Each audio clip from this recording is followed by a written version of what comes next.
Hello, everyone, and welcome back to Speak English Now, the place where learning English is easy and fun. I'm Sarah, and today I'm not teaching grammar, not talking about vocabulary. We're just going to talk, like friends, real English, real life. So, how are you today?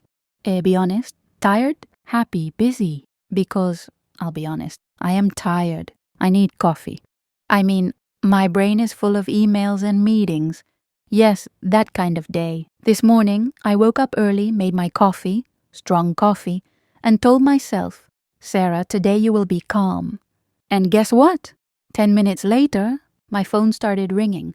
Work messages, meeting reminders, and one very long email from my boss that started with, "Can we talk?" Never good. So yes, I had a busy morning. And you, what kind of day are you having? Tell me in the comments below. I really enjoy reading what you guys write. Anyway, I joined my meeting. It was supposed to be short. But guess what? 2 hours later, we were still talking. Numbers, deadlines, more numbers. I like words. I don't like numbers. But the boss, he loves numbers. And to make it even better, 2 people from my team started arguing. Right there in the meeting.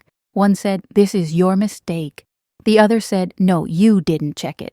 And I just sat there drinking my cold coffee thinking, why am I here? Work, right? Sometimes it's a movie. A slow, boring movie. But after the meeting, I had an idea.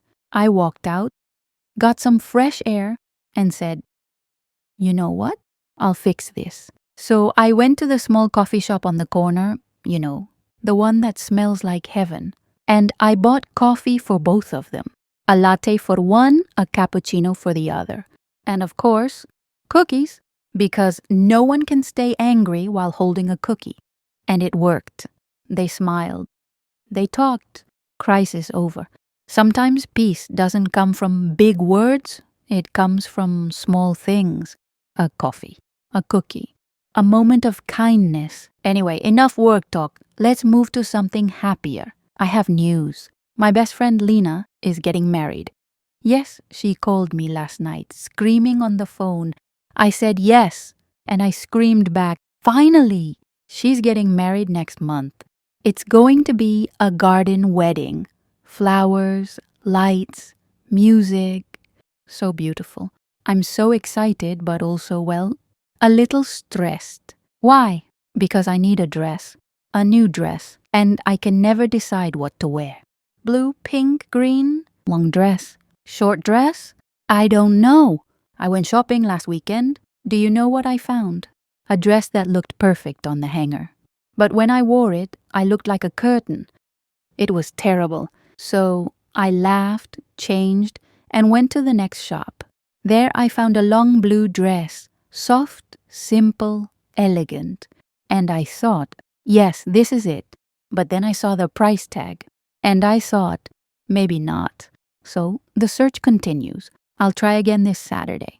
Shopping, coffee, and probably too much walking. If I find the dress, I'll show you all in my next video.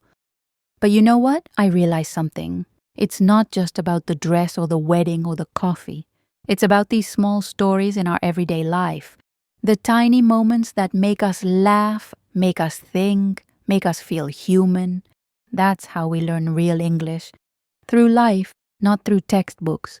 Every word we say when we talk to friends, every story we tell, every mistake we make and correct. That's how our English grows. So today's little reminder for you. Don't wait for the perfect moment to practice English. Talk, even if your words are simple, even if you make mistakes, because that's how you get better.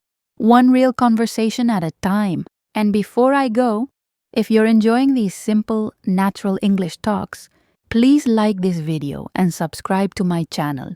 It helps a lot, and it tells me that you want more videos like this one. Also, tell me in the comments, what was the most interesting thing that happened to you this week? Maybe something funny at work? Or maybe you had a good cup of coffee like me. I read every comment, and I love seeing your stories. All right, my friends, that's all for today. I hope you learned some new words, but more importantly, I hope you smiled. Thank you so much for watching. This is Sarah, and I'll see you next time. Bye for now.